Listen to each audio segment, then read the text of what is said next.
దేవుని పరిశుద్ధ గ్రంథంలో నుండి సంఖ్యాకాండం 15వ అధ్యాయం 32 నుంచి 36 వచనం వరకున్న వాక్య భాగాన్ని చదువుకొని ఆ పిమ్మట ధ్యానం చేద్దాం. సంఖ్యాకాండం 15వ అధ్యాయం 32 నుంచి 36 వచనం వరకున్న వాక్య భాగాన్ని చదువుకొని ఆ పిమ్మట ధ్యానం చేద్దాం. ఇశ్రాయేలీయులు అర్పణములో ఉన్నప్పుడు ఒకడు విశ్రాంతి దినమున కట్టెలు ఏరుట చూసిరి. వాడు కట్టెలు ఏరుట చూచిన వారు మోషే యొద్దకును అహరోను నొద్దకును సర్వ సమాజమునొద్దకును వానిని తీసుకుని వచ్చిరి. వానికి ఏమి చేయవలెనో అది విశదపరచబడలేదు గనుక వానిని కావలిలో ఉంచిరి. తరువాత యెహోవా ఆ మనుష్యుడు మరణశిక్ష నొందవలెను. సర్వ సమాజము పాళెము వెలుపల రాళ్లతో వాని కొట్టి చంపవలెనని మోషేతో చెప్పెను. కాబట్టి యెహోవా మోషేకు ఆజ్ఞాపించినట్లు సర్వ సమాజము పాళెము వెలుపలికి వాని తీసుకొని పోయి రాళ్లతో వాని చావగొట్టెను. దేవుడి కొద్ది మాటలను మన కొరకు దీవించునుగాక. ప్రభునందు ప్రియమైన సహోదర సహోదరులారా, చదవబడిన ఈ వాక్య భాగాన్ని మనం గమనించినప్పుడు ఇక్కడ దేవుని యొక్క ఆజ్ఞలు బయలుపరచబడ్డాయి.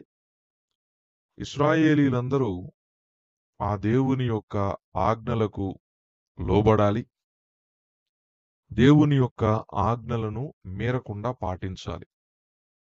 ఈ క్రమంలో ఇశ్రాయేలీలకు దేవుడిచ్చినటువంటి ఆజ్ఞలను బట్టి చూచినప్పుడు ఒకనాడు విశ్రాంతి దినాన ఒక వ్యక్తి కట్టెలు ఏరుతూ ఉన్నాడు. ఆజ్ఞ ఏమి చెబుతూ ఉందంటే, విశ్రాంతి దినమును అపవిత్రపరచకూడదు, విశ్రాంతి దినమును పరిశుద్ధంగా ఆచరించాలి.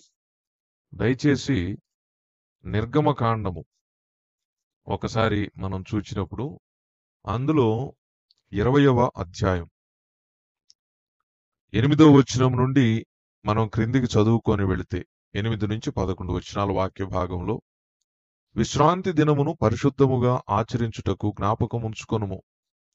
6 దినములు నీవు కష్టపడి నీ పని అంతయు చేయవలెను. 7వ దినము నీ దేవుడైన యెహోవాకు విశ్రాంతి దినం.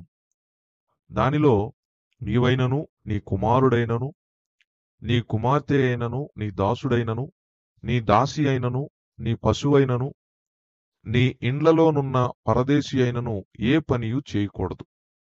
6 దినములలో యెహోవా ఆకాశమును భూమియు సముద్రమును వాటిలోని సమస్తమును సృజించి 7వ దినమున విశ్రమించెను. అందుచేత యెహోవా విశ్రాంతి దినమును ఆశీర్వదించి దాని పరిశుద్ధపరచెను. విశ్రాంతి దినము దేవుని ద్వారా నియమించబడిన నేపథ్యం చాలా స్పష్టంగా వివరించబడింది కదండి. ఎందుకంటే దేవుడే సృష్టి అంతటిని 6 దినాల్లో పూర్తి చేసి 7వ దినాన విశ్రమించాడు. ఆ క్రమం చొప్పున దేవుడు ఇశ్రాయేలీలకు కూడా నియమించారు. 6 దినాలు వారు వారి యొక్క ఉద్యోగములు, వ్యాపారములు, చేతి పనులు అన్నీ కూడా చేసుకోవచ్చు. 7వ దినం మాత్రం అది పరిశుద్ధ దేవుని దినము, విశ్రాంతి దినము. అది దేవునికి ప్రతిష్ఠించబడినటువంటి దినం. ఆ దినమున దేవుడు చెప్పిన మాట ఏంటంటే, నీవు కాని నీ యొక్క భార్య, పిల్లలు, నీ ఇంట ఉన్న దాసుడు, పరదేశులు ఎవరూ కూడా ఆ విశ్రాంతి దినాన ఏ పని చేయకూడదు. ఎందుకంటే దేవుడు 6 దినాల్లో సృష్టిని పూర్తి చేసి 7వ దినాన విశ్రమించాడు. ప్రభునందు ప్రియమైన సహోదరుడా, సహోదరి, గమనించండి. దేవుడు అవలంబించినటువంటి ఆ పద్ధతిని బట్టి ఇశ్రాయేలీలకు కూడా దేవుడు ఒక కట్టడను, విధిని నియమిస్తూ ఉన్నారు. 6 దినాలు కష్టపడవచ్చు, పని చేసుకోవచ్చు. కానీ 7వ దినం పరిశుద్ధ దినం, దేవునికి ప్రతిష్ఠిత దినం. అది విశ్రాంతి దినం. ఆ దినాన ఏ పని చేయకూడదు.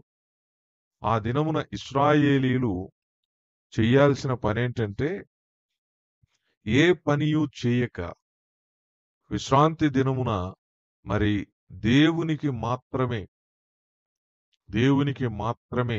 ఆ దినమును ఆచరించాలి.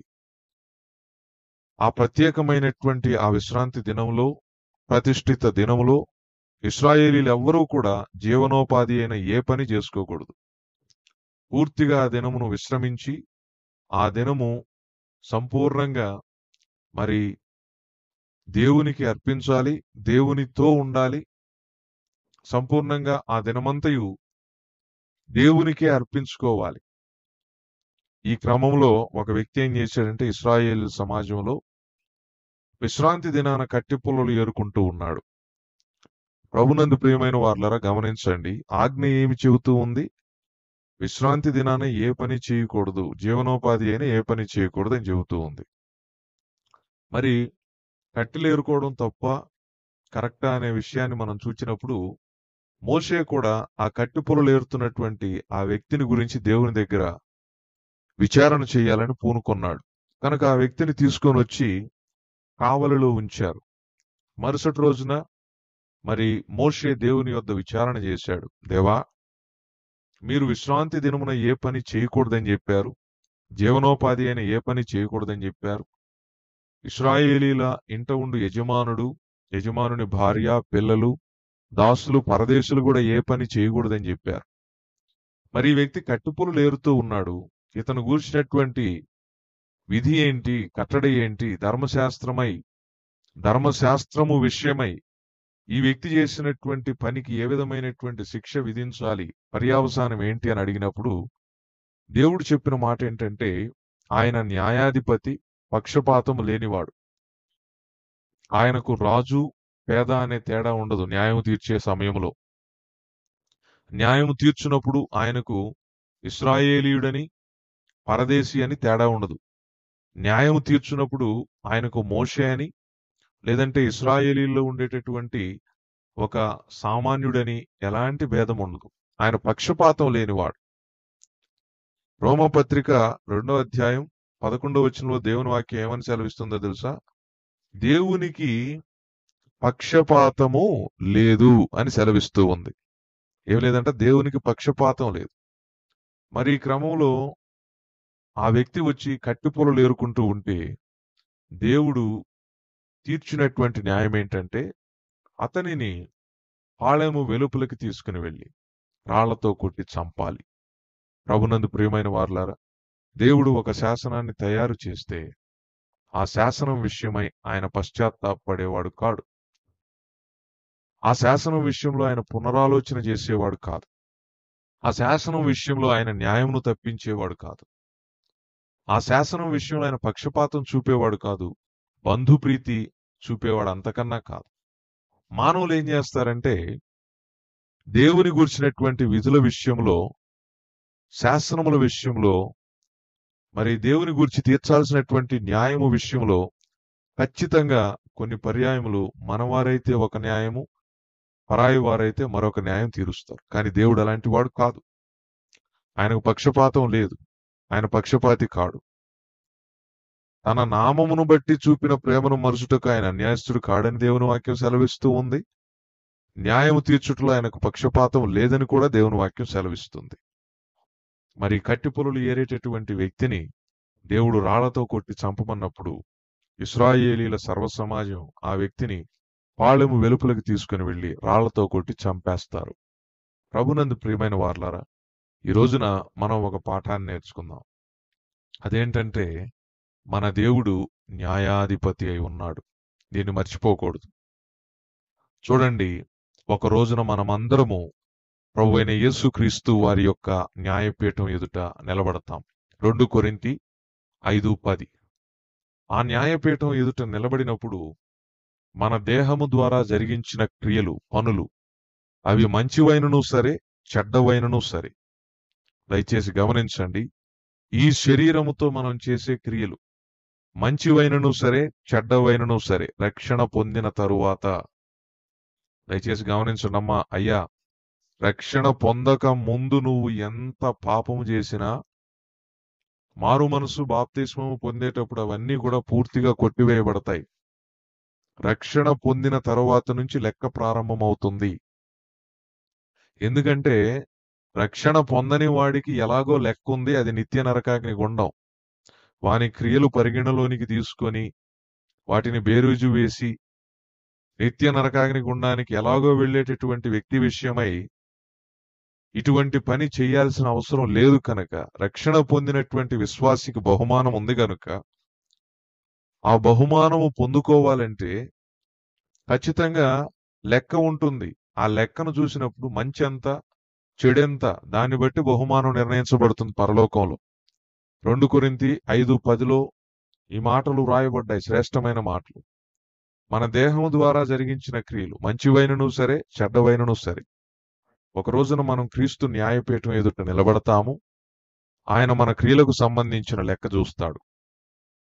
అందులో మంచి ఎంత ఉంది, చెడు ఎంత ఉందో చూసి దానికి అనుగుణంగా మనకి బహుమానం ఇస్తాడు.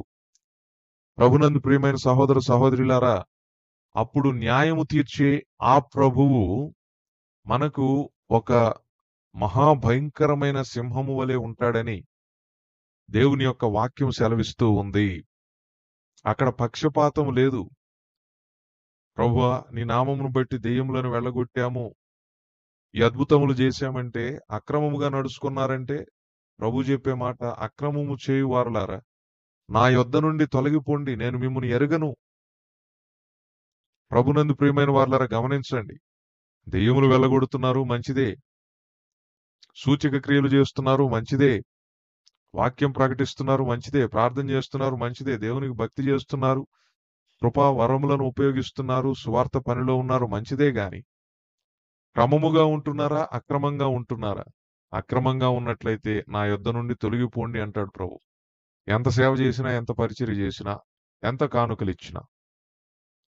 మరి అలా కాకుండా అక్రమముగా కాక సక్రమముగా ఉన్నట్లయితే బలా నమ్మకమైన మంచి దాసుడా అంటాడు. మరి ఏంటి విషయమని మనం ఇక్కడ ఆలోచన చెయ్యాలి. ఒకటి, ఆయన న్యాయాధిపతి అయిన దేవుడు. ఆయన న్యాయము తప్పడు. ఆయన మాట తప్పని దేవుడు. వాగ్దానం చేస్తే వాగ్దానం మరువనటువంటి దేవుడు. ఆయన న్యాయమును తప్పడు, మాటను తప్పడు, చేసిన వాగ్దానమును కూడా మరువడు. మరి ఆయన ఎదుట నిలబడినప్పుడు మనమేదో ఈ లోకములో చెడుగా జీవించి అక్కడికి వెళ్ళి మనం చేసిన చెడును కప్పి మంచి చెబుదామంటే అక్కడ అన్నీ కూడా ఆయనకు తేట తెల్లమే. ఆయన దృష్టికి మరుగైన సృష్టం లేదు. హెబ్రీ 4:13లో ఉంటది ఈ మాట. కనుక ప్రభునందు ప్రియమైన సహోదర సహోదరులారా, ఆయనకు మరుగై ఉండే సృష్టం ఏది లేకుండగా మనము ఆయనను ఏమార్చలేము, భ్రమపరచలేము. ఆయన ఎదుటి ఏ మాయలు కూడా చేయలేము. కనుక ఆయన ఎదుట మనం ఒక రోజు నిలబడబోతున్నాం. ఈ కట్టెలు ఏరుకునేటటువంటి వ్యక్తి విషయంలో న్యాయం ఆయన ఎలాగైతే తప్పలేదో, అలాగే ఈ లోకంలో మనం జీవించినంత కాలం, ప్రభువుని ఎరిగిన తరువాత, రక్షణ పొందిన తరువాత, ఈ దేహము ద్వారా జరిగించిన ప్రతి క్రియకు, అవి మంచివైనను సరే, చెడ్డవైనను సరే, రేపటి దినాన దేవుడు ఖచ్చితంగా న్యాయం తీరుస్తాడు. ఈ విషయాన్ని మర్చిపోకూడదు. కనుక జాగ్రత్త పడదాం. అందుకే చెప్పేది ఈ విషయాలు. ప్రభునందు ప్రియమైన వారలారా, దిద్దుబాటే సిద్ధపాటు అన్నాడు భక్తుడు. సరిదిద్దుకుందాం, సవరించుకుందాం, సరి చేసుకుందాం. దిద్దుకున్నట్లయితే దేవుని యొద్ద క్షమాపణ ఉంది, కనికరం ఉంది, ఆయన క్షమిస్తాడు. దిద్దుకోకుండా మనం అలాగే సాగుతూ ఉన్నాం అనుకోండి, క్రైస్తవులం అయ్యుండియు అక్రమంగా నడుచుకున్నట్లయితే నా యొద్ద నుండి తొలగిపోండి అంటాడు ప్రభు. క్రమంగా నడుచుకున్నట్లయితే బలా నమ్మకమైన మంచి దాసుడా అంటాడు ప్రభు.